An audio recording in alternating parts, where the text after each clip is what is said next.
इस रेसिपी के लिए मैंने यूज़ किया है घी। तो यहाँ पे मैंने बहुत ही थोड़ा सा घी यूज़ किया है।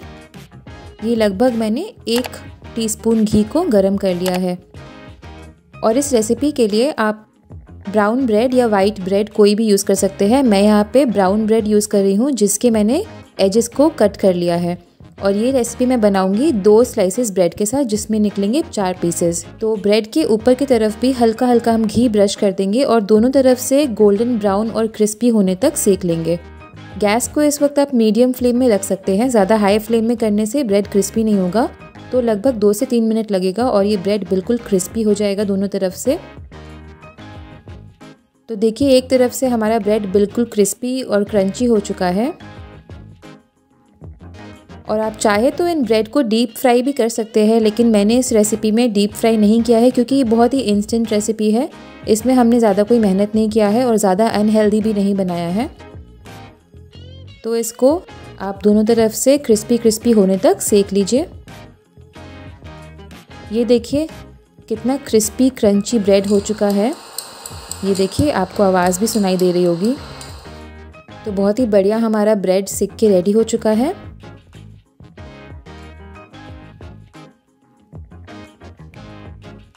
अब इस ब्रेड को हम एक प्लेट में निकाल लेंगे। और इस रेसिपी को आप ठंडा या गरम कैसे भी सर्व कर सकते हैं, दोनों तरीके से ये बहुत अमेजिंग लगता है। तो आइए अब अपना इंस्टेंट रबड़ी बना लेते हैं, जो कि हम बनाएंगे सिर्फ 1 मिनट के अंदर। तो उसके लिए मैंने उसी पैन में बिल्कुल ज़रा सा 1/4 टीस्पून घी गरम कर लिया है और उसमें मैं डालूंगी दूध। प्लेन बॉईल किया हुआ दूध है। और इसके ऊपर अब हम डालेंगे मिल्क पाउडर। तो मिल्क पाउडर डालते ही इस दूध में बहुत ही अच्छा एक थिकनेस आ जाएगा और ये बिल्कुल झटपट से कुछ ही सेकंड्स में बिल्कुल थिक रबड़ी की तरह बन जाएगा। तो अगर आपके पास मिल्क पाउडर ना हो, आप ताज़ी मलाई का भी इस्तेमाल कर सकते हैं या फिर आप कैशूज़ का पाउडर भी डाल सकते हैं। तो मैंने देखा कि जो हमारा रबड़ी था वो ज़्यादा थिक हो गया था, इसलिए मैं इसमें हल्का दूध और ऐड कर रही हूँ। टोटल में आप इस रेसिपी में आधा कप दूध का यूज़ कर सकते हैं। अच्छे से चलाने के बाद 1 मिनट के अंदर रबड़ी बिल्कुल रेडी हो चुकी है। बिल्कुल दानेदार परफेक्ट रबड़ी बन के रेडी है। तो इस रबड़ी को बना के हम इसको रूम टेम्परेचर में आने देंगे। कुछ सेकंड्स के लिए हम इसको इसी तरीके से छोड़ देंगे और फिर हम आगे का प्रोसेस करेंगे। तो हमारे जो ब्रेड स्लाइसेस थे, एक एक करके हम उसको लेंगे और उसके ऊपर हम इस रबड़ी को अच्छे से मोटे लेयर में स्प्रेड कर देंगे।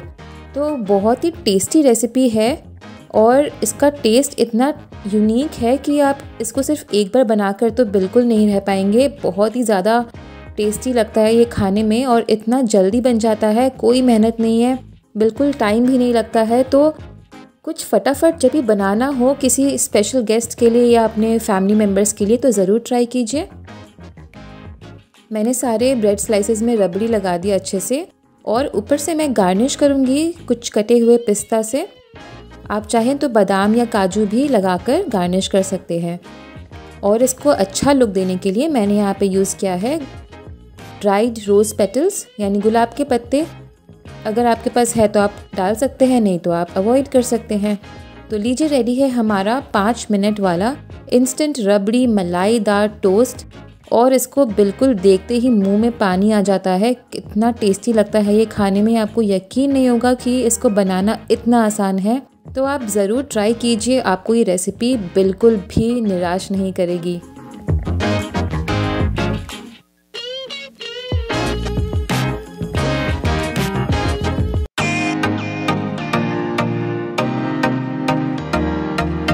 सबसे पहले एक बोल में हम लेंगे घी। तो घी जो है वो ज़्यादा पिघला हुआ नहीं है, अभी भी जैसा आप देख सकते हैं सेमी सॉलिड स्टेट में है। इसमें हम ऐड करेंगे जैगरी पाउडर। आप जैगरी पाउडर के जगह पे नॉर्मल गुड़ को भी छोटे टुकड़ों में काट के ऐड कर सकते हैं। और अब एक विस्क की मदद से हम इन दोनों चीज़ों को अच्छे से मिक्स कर लेंगे और तब तक इसको विस्क करेंगे जब तक कि ये बहुत ही लाइट और फ्लफ़ी नहीं हो जाता। तो जैगरी पाउडर और घी को जब आप इस तरीके से फेंटते रहेंगे तो वो बहुत ही अच्छा फ्लफ़ी टेक्सचर का हो जाएगा, बहुत ही सॉफ्ट हो जाएगा और उसका कलर भी लाइट हो जाएगा। तो ये देखिए बिल्कुल अच्छा सा क्रीमी सा पेस्ट आपको अभी दिख रहा है। इससे जो बर्फ़ी है बहुत ही सॉफ्ट और स्मूथ बनता है। अब इसमें ऐड करेंगे डेसिकेटेड कोकोनट यानी नारियल का बुरादा। तो ये कोकोनट पाउडर या फिर फ्लेक की कोकोनट नहीं है, ये डेसिकेटेड कोकोनट है। मार्केट में आसानी से मिल जाता है या फिर आप ऑनलाइन भी परचेज कर सकते हैं। तो मैंने यहाँ पे 2 कप कोकोनट लिया है और ये मेरे पास है कैशू नट्स, जिसको मैंने मिक्सर ग्राइंडर में नॉर्मली डाल के पीस लिया था। तो ये कैशू पाउडर है, इससे नारियल का बर्फ़ी का टेस्ट बहुत ज़्यादा एनहांस हो जाता है। और अगर आपके पास ये ना हो तो आप इसके जगह पे मिल्क पाउडर भी ऐड कर सकते हैं। इसमें हम डालेंगे फ्लेवर के लिए इलायची का पाउडर और अब हम इन सब चीज़ों को बहुत अच्छे से मिक्स कर लेंगे जिससे कि सारे इंग्रेडिएंट्स अच्छे से कंबाइन हो जाए। तो जो मिक्सचर है अभी हल्का ड्राई लग रहा है, तो इसको हल्का सॉफ्ट करने के लिए इसमें मैं ऐड करूँगी दूध। दूध बहुत ही थोड़ा सा ऐड करना है, ज़्यादा नहीं ऐड करना है, क्योंकि जब जैगरी और बाकी सारी चीज़ें अच्छे से मिक्स होगी तो फिर वो अपने आप ही बहुत अच्छे से स्मूथ हो जाएगा। तो 1/4 कप के लगभग हमने दूध ऐड किया है। अब इस मिक्सचर को हम एक कढ़ाई में डाल के पका लेंगे। तो इसको ज़्यादा नहीं पकाना है, 2 से 3 मिनट अगर आप इसको पकाएंगे तो जो जैगरी है अच्छे से मेल्ट हो जाएगी और मिक्सचर एक साथ आ जाएगा और जो कोकोनट का हल्का रॉ फ्लेवर है वो भी चला जाएगा। तो इसको तब तक चला के पकाते रहिए जब तक कि आपको हल्का घी नहीं दिखने लग जाए। जो घी हमने डाला था वो सेपरेट हो जाएगा और मिक्सचर का जो कलर है वो हल्का चेंज हो चुका है और देखिए काफ़ी स्मूथ और रिच लग रहा है अभी ये। तो जितना जैगरी हमने डाला था वो सारा मेल्ट हो चुका है और मिक्सचर बिल्कुल परफेक्टली कुक हो चुका है। इसको मैंने लगभग 3 मिनट तक कुक किया था। तो हमारा बर्फ़ी का मिक्सचर रेडी है। इसको हम लगभग 5 मिनट तक ठंडा होने देंगे और 5 मिनट के बाद हम बर्फ़ी को सेट करेंगे, जिसके लिए मैंने यहाँ पे लिया है एक एल्युमिनियम का टिन। ये केक का टिन है जो मैं यूज़ कर रही हूँ। आप किसी भी छन्नी या फिर कोई और स्क्वायर डिश में इसको सेट कर सकते हैं। उसके ऊपर मैंने एक बटर पेपर लगाया है जिससे कि बर्फ़ी नीचे से स्टिक ना हो और इस बर्फ़ी के मिक्सचर को अच्छे से इसमें डाल के हम फ्लैट कर देंगे ऊपर से। तो आप किसी स्पैचुला की मदद से या फिर आप कटोरी या प्लेट की मदद से इसको ऊपर से इवन कर दीजिए, जिससे कि ये बर्फ़ी दिखने में भी अच्छी लगे और अच्छे से सेट हो जाए। तो मैं यहाँ पे एक प्लेट यूज़ कर रही हूँ और प्लेट से मैं सारे एजेस को इवन आउट कर दूँगी। अगर आपके पास बटर पेपर ना हो तो आप नॉर्मली घी से ग्रीस करके भी यूज़ कर सकते हैं किसी भी केक टिन को। ऊपर से गार्निश करने के लिए मैं यूज़ कर रही हूँ चॉप्ड पिस्ता। आप कोई भी ड्राई फ्रूट से इसको गार्निश कर सकते हैं और अच्छे से ऊपर से भी इसको हम स्टिक कर देंगे ताकि जो पिस्ता है वो बर्फ़ी से अच्छे से स्टिक हो जाए और सेट हो जाए। और अब इसको हम फ्रिज में 2 से 3 घंटे के लिए रख देंगे जब तक ये अच्छे से सेट नहीं हो जाता। तो लगभग 2 घंटे के बाद बर्फ़ी अच्छे से जम चुकी है और जो बटर पेपर हमने डाला था उससे बर्फ़ी बहुत ही आसानी से निकल गई है नीचे से, बिल्कुल भी चिपकती नहीं है ये। और ये देखिए कितना मज़ेदार बर्फ़ी दिख रहा है। इसको हम एक प्लेट में रख के जैसे आप शेप्स या साइज़ेस में चाहे वैसे आप काट सकते हैं। आज मैं इनको स्क्वायर शेप्स में काट रही हूँ और ये देखिए बिल्कुल अच्छे से ये कट हो रहा है, बिल्कुल भी बिखर नहीं रहा है और बहुत ही अच्छा कलर आया है और इसका टेस्ट तो बहुत ही लाजवाब होता है। तो किसी भी ओकेजन में आप इसको झटपट बना सकते हैं या फिर जब भी मीठा खाने का मन कर रहा हो आप इस कोकोनट बर्फ़ी को इंस्टेंटली रेडी कर सकते हैं। बहुत ही बेसिक सामान से हमने इसको बनाया है और ये काफ़ी हेल्दी है क्योंकि हमने इसमें चीनी का इस्तेमाल भी नहीं किया है। तो देखिए इसका टेक्सचर जो है कितना बढ़िया आया है, बिल्कुल सॉफ्ट माउथ मेल्टिंग टेक्सचर का बर्फ़ी। तो ज़रूर बनाइए इस त्योहारों में इस नारियल और गुड़ की बर्फ़ी को और अपने फीडबैक मेरे साथ शेयर करना ना भूलें।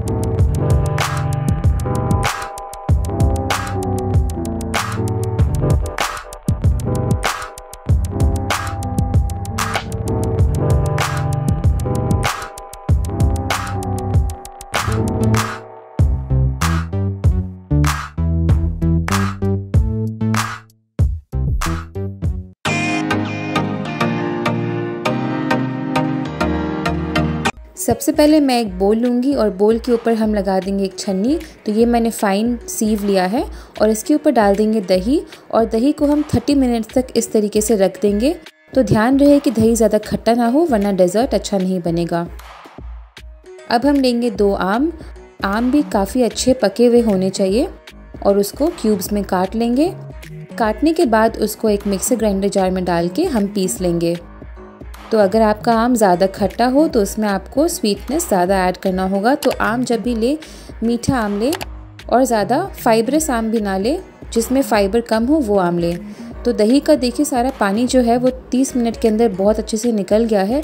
इस पानी को हम डिस्कार्ड कर देंगे।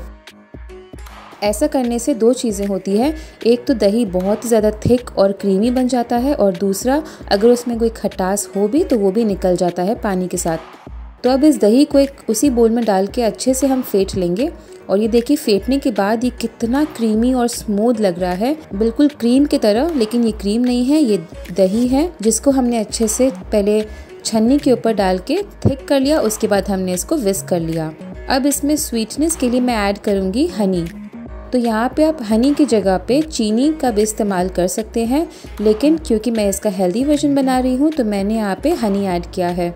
और हनी आप अपने टेस्ट के हिसाब से कम या ज़्यादा कर सकते हैं। अब इसमें हम ऐड कर देंगे जो मैंगो पल्प हमने निकाला था उसको, और अच्छे से इन सब चीज़ों को मिक्स कर लेंगे। तो ये देखिए ये बहुत ही प्यारा सा कलर इसका आ चुका है दही के साथ जो हमने मैंगो पल्प डाला है और हनी डाला है। तो बहुत ही अच्छा टेस्टी ये वाला एक मिक्सचर रेडी हो चुका है। तो रेडी है हमारा मैंगो का बेस। अब एक ग्लास लेंगे और उसमें हम डालेंगे जो हमने अभी जस्ट मैंगो का एक मिक्सचर बनाया था उसको, और इसके हम लेयर्स करेंगे। तो मैंने यहाँ पे चॉप्ड मैंगोज और ले लिए हैं। तो मैंने अभी 1/3 ग्लास में मैंगो और योगर्ट का मिक्सचर डाला है और ऊपर से हम ऐड कर देंगे चॉप्ड मैंगोज का एक मोटा सा लेयर, जिससे कि देखने में ये बहुत ही अच्छा डिस्टिंक्ट लेयर्स दिखे। आप इसमें चाहे तो और भी फ्रूट्स डाल सकते हैं जैसे कि बनानास, स्ट्रॉबेरी, कीवी, लेकिन मैं इसको प्लेन मैंगो में बना रही हूँ। ऊपर से हम एक और लेयर डाल देंगे इस योगर्ट और मैंगो मिक्सचर का।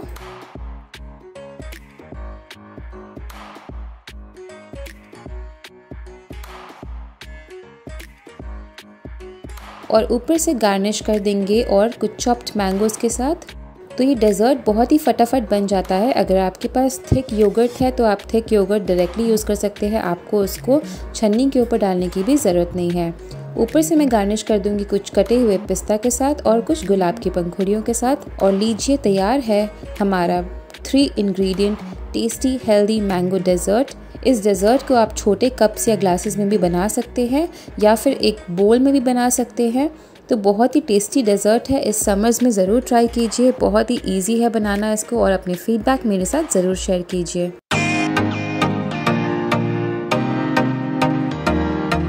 सबसे पहले एक पैन लेंगे, उसमें हम डालेंगे सफ़ेद तिल यानी कि वाइट सेसमे सीड्स। तो यहाँ पे मैंने 1.5 कप तिल का इस्तेमाल किया है जो कि 200 ग्राम तिल है। और इसको अब हम मीडियम फ्लेम में ड्राई रोस्ट कर लेंगे जब तक कि जो हमारे सीड्स है वो चटकने ना लग जाए। तो बिल्कुल फ्लेम को लो टू मीडियम रखना है, वरना जो तिल के सीड्स है वो जल सकते हैं। और जब तक कि इसमें से इस तरीके से क्रैकल ना आने लग जाए तब तक आप इसको रोस्ट कीजिए। तो इसका कलर भी हल्का हल्का चेंज हो जाएगा। और जब तक कि सारे जो तिल के दाने हैं वो इस तरीके से चटकने ना लग जाए तब तक आप इसको रोस्ट कर लीजिए। इसको कम से कम 2 मिनट लग जाते हैं। तो देखिए अब हमारे जो तिल के दाने हैं वो सारे चटकने लग गए हैं और ये अच्छे से रोस्ट हो चुके हैं। इसको ज़्यादा ब्राउन नहीं करेंगे वरना ये जल सकता है। तो इसको अब 2 मिनट के लिए ठंडा कर देंगे हल्का, और उसके बाद एक मिक्सर ग्राइंडर जार में इनको हम हल्का हल्का पीस लेंगे। तो यहाँ पे मैंने कुछ तिल के दाने इस तरीके से होल रखे हैं, इसमें लड्डू में एक अच्छा बाइट आ जाएगा। और बाकी के दानों को हम पीस लेंगे। तो तिल के हमने एक कोर्स पाउडर बना लिया है। तो ज़्यादा फाइन पाउडर नहीं बनाना है, इसका जो टेक्सचर है वो इस तरीके से दरदरा सा होना चाहिए। तिल का पाउडर बनाने से जो लड्डू है बहुत ही सॉफ्ट और मॉइस्ट बन जाते हैं और मुंह में बिल्कुल घुल जाते हैं। तो अब इस तिल के पाउडर को एक बर्तन में निकाल लीजिए और उसमें जो हमने गोटे तिल रखे थे उसको भी डाल दीजिए। अब मिठास के लिए हमने यहाँ पे यूज़ किया है जैगरी का पाउडर। आप नॉर्मल जैगरी को भी टुकड़ों में काट कर इस तरीके से मिक्सर ग्राइंडर में डालकर पीस सकते हैं। तो जैगरी पाउडर हम इसलिए पीस रहे हैं ताकि वो हल्का सॉफ्ट हो जाए। तो देखिए हमारा जैगरी पाउडर अच्छे से पिस गया है और इसमें एक मॉइस्चर आ गया है। तो अगर आप जैगरी पाउडर को ना पीसेंगे तो इसमें जो घी हम ऐड करेंगे वो ज़्यादा यूज़ होगा। तो इसलिए मैं सजेस्ट करती हूँ आप जो भी जैगरी यूज़ कर रहे हो आप उसको मिक्सर ग्राइंडर में पीस के यूज़ कीजिए। इसमें फ्लेवर के लिए हम डालेंगे इलायची का पाउडर। और यहाँ पे मैंने गरम घी लिया है, तो मेक श्योर कि आप जो घी ले रहे हो उसको आप अच्छे से गरम कर लीजिए, वरना हमारा लड्डू नहीं बंधेगा। तो हम बैचेस में घी डालेंगे और जैसे जैसे रिक्वायर्ड होगा हम वैसे घी को ऐड करके इस लड्डू को अच्छे से मिक्स करते रहेंगे। तो पहले यहाँ पे मैंने 4 चम्मच घी डाला है। इसको अब अच्छे से अपने हाथों की मदद से मल लीजिए ताकि जो मॉइस्चर है सारा अच्छे से बाहर निकल के आ जाए और जो जैगरी है वो अच्छे से गल भी जाए। तो घी का गर्म होना बहुत इम्पॉर्टेंट है। अगर आपका घी ठंडा होगा तो घी बहुत इस्तेमाल हो जाएगा। तो देखिए अब 7 से 8 चम्मच घी डालने के बाद जो लड्डू है वो अच्छे से शेप ले रहा है। और सबसे बेस्ट पार्ट इस लड्डू का ये है कि आप इनको बनाकर आराम से 1.5 से 2 महीने तक रख सकते हैं। ये बिल्कुल ख़राब नहीं होते हैं क्योंकि हमने इसमें कोई भी डेयरी प्रोडक्ट नहीं डाला है। तो देखिए जो हमारे लड्डू है बिल्कुल बन के रेडी है।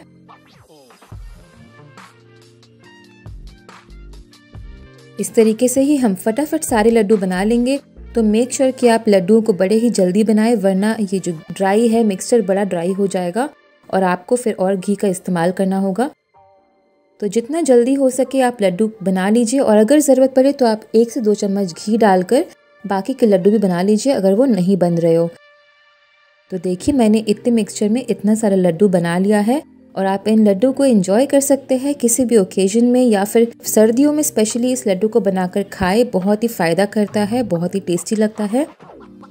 तो आई होप आपको ये रेसिपी अच्छी लगी होगी। अगर आपको ये रेसिपी पसंद आई है तो इस रेसिपी को लाइक शेयर करिए और कमेंट्स में बताइए कि आपको ये कैसी लगी। और हमारे चैनल क्रेजी फॉर हेल्थ को सब्सक्राइब करिए और बगल दिए हुए बेल आइकन को दबाना ना भूलें।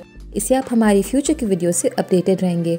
मिलती हूँ अगली रेसिपी के साथ, तब तक के लिए bye bye and take care.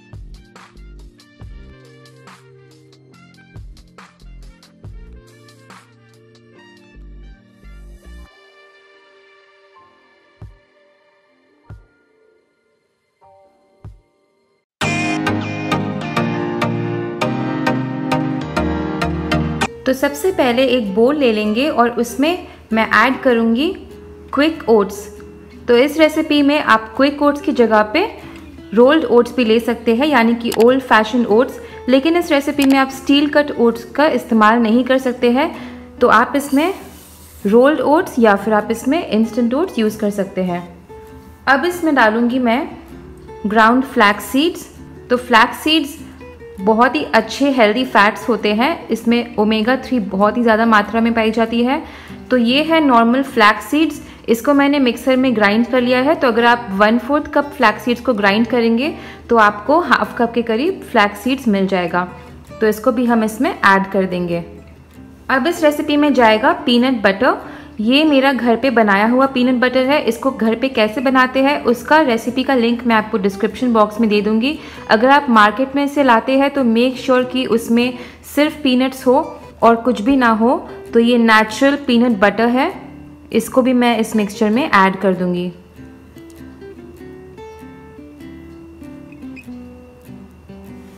तो ये देखिए, अगर आप मार्केट से पीनट बटर लाते हैं तो वो बिल्कुल अनस्वीटेंड होना चाहिए और उसमें जो आप इंग्रेडिएंट्स देखेंगे तो उसमें सिर्फ और सिर्फ रोस्टेड पीनट्स होने चाहिए और कुछ भी नहीं होने चाहिए।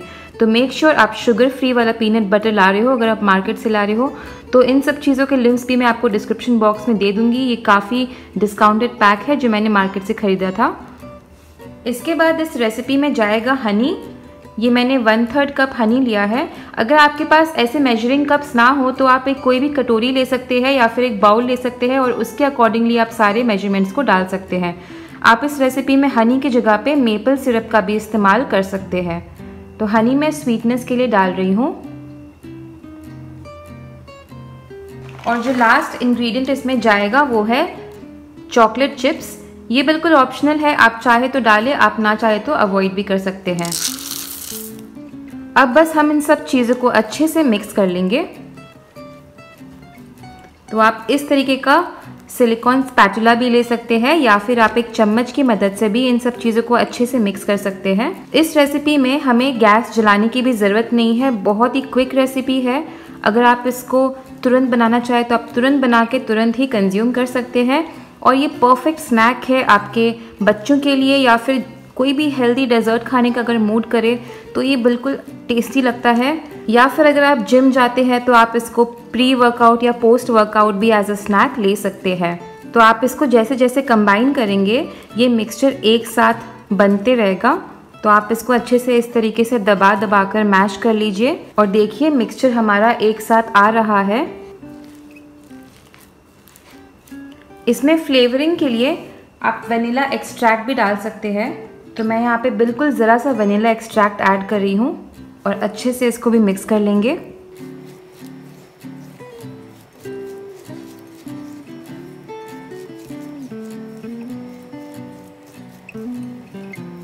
तो ये देखिए मिक्सचर बिल्कुल रेडी हो चुका है। तो हमारा मिक्सचर अच्छे से कंबाइन हो चुका है और अगर आप देखेंगे ये इस वक्त बिल्कुल स्टिकी लग रहा है। तो ये देखिए जो मिक्सचर है अच्छे से अब बाइंड हो जा रहा है। इसमें हमने कुछ भी एडिशनल बाइंडिंग एजेंट नहीं डाला है। जो हनी और पीनट बटर हमने ऐड किया था वो इसमें बिल्कुल परफेक्ट टेक्सचर ला देता है। तो ये देखिए आप इस तरीके के बॉल्स बना सकते हैं या फिर आप इसके बार्स भी बना सकते हैं और इसको आप काफ़ी लंबे समय तक फ्रिज में स्टोर करके रख सकते हैं, ये बिल्कुल ख़राब नहीं होते हैं। तो मैं इसके छोटे साइज़ के बॉल्स बना रही हूँ। ये देखिए इस तरीके से हम इसके बॉल्स बना लेंगे। तो आप इन एनर्जी बॉल्स या प्रोटीन बॉल्स को अच्छे से बनाकर एक एयरटाइट कंटेनर में डाल के फ्रिज में स्टोर कर लीजिए और जब मन चाहे तब आप इसमें स्नैक कर सकते हैं। ये बहुत ही डिलीशियस होते हैं, बहुत ही हेल्दी है। इसमें हमने कोई भी आर्टिफिशियल स्वीटनर या प्रिजर्वेटिव नहीं डाला है। काफ़ी हेल्दी रेसिपी है और इस रेसिपी को आप जब ट्राई करके देखेंगे तो आपको यकीन नहीं होगा कि ये इतना पसंद आएगा आपके बच्चों को भी, क्योंकि काफ़ी दिखने में भी क्यूट लगता है और खाने में इसमें हमने चॉकलेट चिप्स भी डाला है। तो ये देखिए हमारे no bake no cook protein bars या बॉल्स बिल्कुल रेडी है। तो मैं आपको इसका टेक्सचर दिखा देती हूँ। ये देखिए इसका टेक्सचर बिल्कुल सॉफ्ट, बहुत ही डिलीशियस टेक्सचर इसका है। तो हमारा no cook high protein laddu बनके बिल्कुल रेडी है। इसको हम स्टोर कर लेंगे एक कांच के या फिर किसी भी अच्छे एयर टाइट कंटेनर में फ्रिज के अंदर। ये काफ़ी लंबे समय तक एटलीस्ट 2 to 3 मंथ्स ये बिल्कुल ख़राब नहीं होता, क्योंकि इसमें मैंने कुछ भी ऐसा एक्स्ट्रा डेयरी प्रोडक्ट या फिर कोई ऐसा इंग्रेडिएंट नहीं यूज़ किया है जो कि जल्दी से स्पॉइल हो जाए। तो आप ज़रूर ट्राई कीजिए इस high protein delicious oats laddu को और मेरे साथ अपने फीडबैक ज़रूर शेयर कीजिए। और अगर आप इस रेसिपी को ट्राई करते हैं तो मुझे इंस्टाग्राम फेसबुक में आप टैग कर सकते हैं क्रेजी फॉर हेल्थ को। हम आपके रेसिपीज़ का स्क्रीनशॉट अपने पेज में शेयर करेंगे। अगर आपको ये रेसिपी अच्छी लगी है तो इस वीडियो को लाइक कीजिए, शेयर कीजिए और कमेंट ज़रूर कीजिए। और ऐसे ही और रेसिपीज़ देखने के लिए मेरे चैनल क्रेजी फॉर हेल्थ को सब्सक्राइब कर लीजिए और बगल दिए हुए बेल आइकन को दबाना ना भूलिए, ताकि आप हमारे फ्यूचर के वीडियो से अपडेटेड रहेंगे। मिलती हूँ अगली रेसिपी के साथ, तब तक के लिए bye bye and take care.